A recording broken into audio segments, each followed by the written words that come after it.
السلام عليكم حبيباتي، ان شاء الله تكونوا كامل لاباس. نتمنى قبل ما تشوفوا الفيديو ديروا لي لايك وتشتركوا في القناة اذا كنتوا جدد وتفعلوا الجرس. الفيديو تاع اليوم كما راكم تشوفوا كيفاش راح نخبي جهازي يكون منظم وما تكيسوا لي غبره ني والو. هاد الخزانه تاع اختي حوايجها دارتهم معايا وانا درت معها وانا درت جهازي مع في خزانتها معاها. هذو حوايجي فيهم مكياج، لي بواط تاعي تعرفوهم. هذه فيها لا غام تاع لو بيتي مارسي، ودرت فيها دي بارفان وفارماسي. وهذه تاع نيفيا وفيها حوايج من قداش من غام. راح ننظمهم كيما راكم تشوفوا، نحطهم في الطبق للفوق مع تاع اختي. بيان سور كل وحده تعرف حوايجها وانا كيما راكم تشوفوا. الاسباس اللي بقى جبت كرتونه صغيره تاع حذاء، حطيت فيها حوايج اللي بقاو وراح نحطهم. كيما راكم تشوفوا لازم تستغلوا اي مكان بقى. هذه تاع البورت بيجو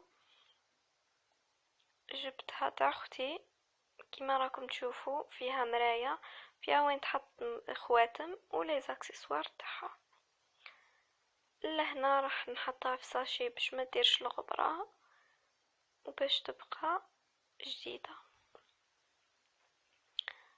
راح نحطها في الاسباس اللي فوق هذو باسكو خفيفه، ما هيش راح تفزدهم ولا تاثر عليهم.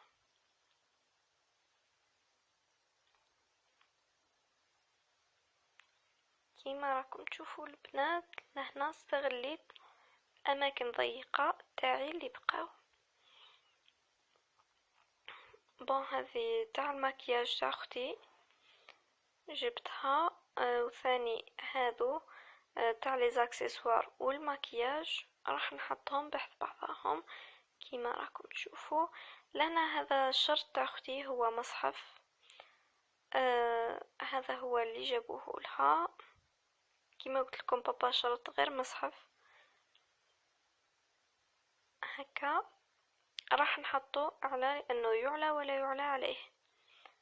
ما حطيته في الاعلى خلاص. لهنا حوايج اللي بقاو حطيتهم في القجر وراح ندخلهم في الخزانه كيما راكم تشوفوا حبيباتي. بركا راح نبدا بالاواني. هذا سيرفيس تاع اختي، قهوه وحليب، شريتو 400 وحاجه من عند فاتح اللي في مريان اللي درت لكم عنده جوله. كيما راكم تشوفوا الشكل تاعو انيق بزاف، كل واحد بلون. راح نحطو نغلفو بالساشي ونخبيه. لهنا هذو فناجل تاع كريستال هذو كيما حطيت. دوك تشوفوا لهنا الروبو تاعها. كيما تشوفوا كل مره ندير محاوله حتى تحط في الشكل سما المحاوله الاخرى اني نظمتهم. هذا حبيباتي تاعي في فراشات تاعها فيه لي فلور اللي قلت لكم جانا كادو. قلت لكم درت عدة محاولات حتى تحط في وحده اني نظمتهم. حطيت بزاف حاجات وما خذاوليش اسباس كبير. راح تشوفوا في كل مره نبدل حتى درتهم بحيث اني درت الحوايج الثقال لتحت والخفاف يكونوا الفوق باش ما نفزتش حوايجي. وهذيك لا كوكوت ساب والاخر تاع الاواني اللي نشيحوا فيه الاواني. انا لا كوكوت ما دخلتليش بالعرض دونك سيتها بالطول. المهم البنات كيما قلت لكم انا اختي دركا البيت تاعي ولا تاعي وتاعها خزانتي درت جهه ليا وجهه ليها، واستغلينا الخزانه تاعها في جهازي وجهازها، والبيت تاعها خبينا فيها الفراش ولي فاليز. لهنا هذو الاواني نتاعي اللي راكم شفتوني كيفاش مخبيتهم في الكرتون. اذا حبيتوا ادخلوا الفيديو هذاك اللي درت في لي كوربي راح تعرفوا كيفاش خبيت الاواني نتاعي. هذو كامل راني درتهم في مشترياتي من اواني، 3 اجزاء. ادخلوا القناة راح تلقاوهم. وهذه البانينوز تاعي ودير لي غوفر.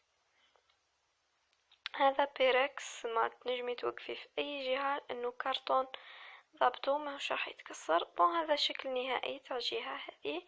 دركا دوزيام ايطاج درت فيه اواني تاعي. هذا ثاني بوكال كبير وفريتوز. ولا هنا جبت كوربة كبيرة درت فيها كوسميتيك اللي بقالي وحطيته. يسمى تهزلي، هذه تهزلي الحوايج كامل، انه عندي قراي ما يليقوش يميلو. لهنا هذو حوايج المانيكير خبيتهم في هذه العلبة. كما قلت لكم العلب تاع الاحذية خبيوهم، حطوا فيهم الحوايج باش يبقاو لكم جدد. وهذه درت فيها لي بروس كامل تاع الشعر كيما راكم تشوفوا البنات. بقاولي لي بلاطو راح نديرهم فوق لاكوربي هذيك انهم خفاف، ما هم راح ياثروا عليها في والو، برك لازم تتاكدي انهم ما يطيحولك، سورتو كي تحلي الخزانه تاعك ما يجيوش طايحين. حبيبتي هذا هو الشكل النهائي تاع الخزانه الجهه الاولى. هذو لي بورت كادو خبيتهم هكا وكان نستعملهم بعد في المدان. حطيتهم في الاسباس اللي بقى، ما عنده ما راح يصير لهم بهذا الشكل. دركا نروحوا الجهه الثانيه اللي فيها جهه وين تعلقي وجهه وين تحطي الحوايج. راح نبدا اول شيء بلي ساك تاعي. كيما على بالكم انا شريت 2 ساك، حطيتهم في وسط بعضهم وخبي. حاولي تحطي ساك في وسط ساك بيان سور ما يطبقش برك، باش تستغلي المكان. لهنا الاحذيه هذو زوز تاع اختي حطيتهم بهذا الشكل. تحطي الاحذيه لتحت وتحطي فوقهم لي ساك.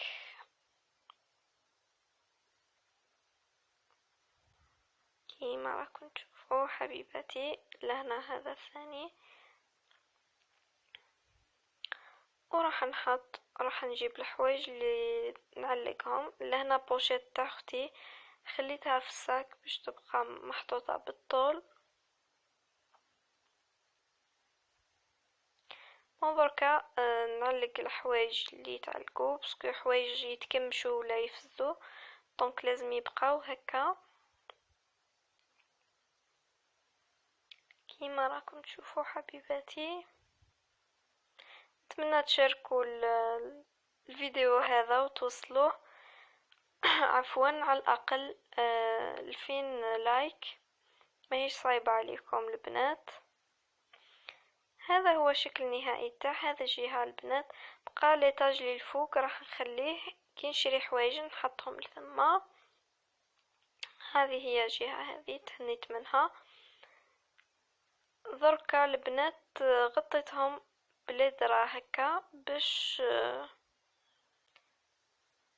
ما تقيسهمش الغبره. هذه البيت الثانيه اللي كي فرزت هزيت الحوايج حطيت كلش فوق لي فوتوي باش نعاود نفرزها ونعاود نديرهم. لهنا لي فوتوي حصرتهم في جهه، جبت كانابي وحطيت فوقه هذا الطقم تاع 27 بياس. لهنا هذا راح نحط لي كوات وزور. البنات حوايجي هذو ديجا درتهم فيديو، ادخلوا للقناة راح تلقاو لي كوات تاعي وزور ولي كوفولي وكامل راح تلقاوهم في 3 اجزاء او 4 كيما راكم تشوفوا حبيباتي. ما هيش حاجة صعيبة، برك تعرفي كيفاش تنظمي وتستغلي مكان ضيق تحطي فيه بزاف حاجات. لهنا هاد لي درا اللي خيطتهم.